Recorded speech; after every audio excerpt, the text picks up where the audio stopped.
Hey everyone, in this video I'm going to switch it up a little bit and do a sponge ball trick. This is a classic and it's really strong. So I have two sponge balls and then I would have a spectator over here. Take the first ball, place it in my hand. Second ball, I would place it in their hand. We'll just use my hand in this case. And then you do the magic move. And just like that, the ball vanishes from my hand. And then you ask them to slowly open their hand. And there it is.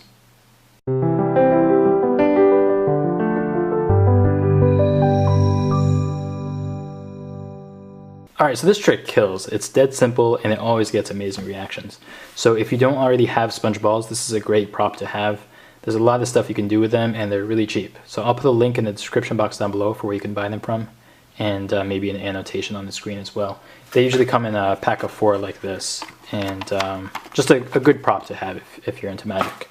So to do this trick, there's really only one move. It's a false transfer, and let me show you what that looks like from the front view.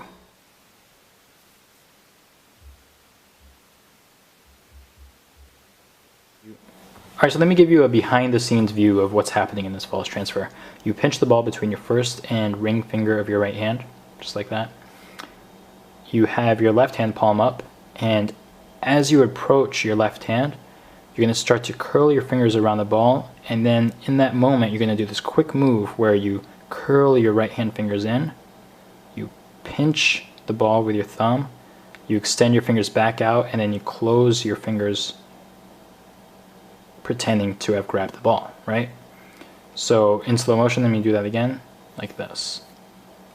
Alright, now it's a lot of timing involved here, so the first thing I would do is just practice this. Practice holding the ball between your fingers like this, and then moving it or transitioning it into a thumb palm.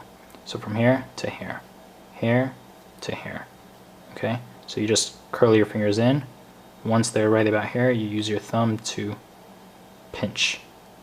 You're using like the base of your thumb to pinch the ball. Okay, and the nice thing about this pinch is that from their angle, you can hold your hand very naturally. All 4 fingers are spread out, and it's just a really good looking palm. All right, so be able to do this effortlessly and without any hesitating from here to here. Once you can do that, then you can bring in the other hand and practice the timing of the transfer. So here's how I think about it. You approach your hand, and then the larger motion always covers the smaller motion. So if your right hand is stationary and then you do this, it's not going to look so good.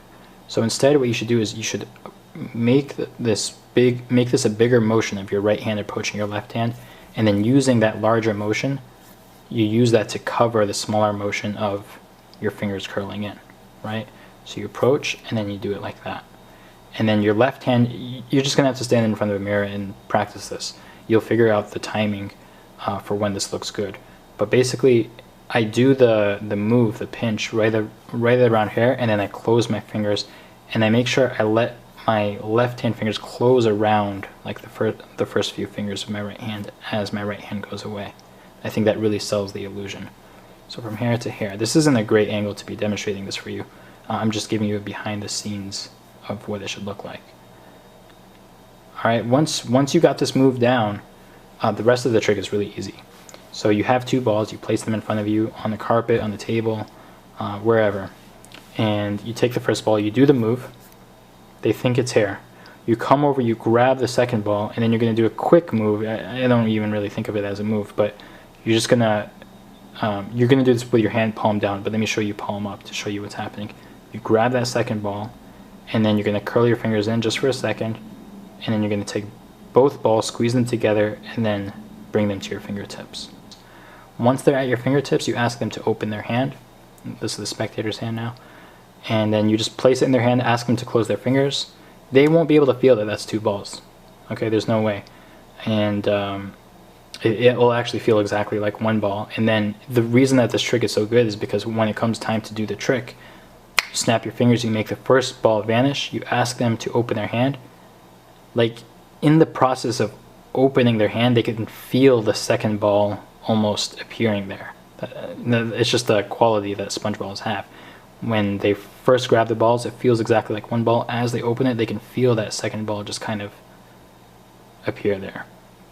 And now if they close their hands around it again, now it feels like 2 balls because you didn't squish them together, you didn't align them. Okay, so it's just a great trick. Give it a try. You'll see how powerful this is. It's so simple, but it's just one of the purest magic effects there is. All right, so that's the sponge ball trick. I hope you guys like that, and I'll see you next time. Bye.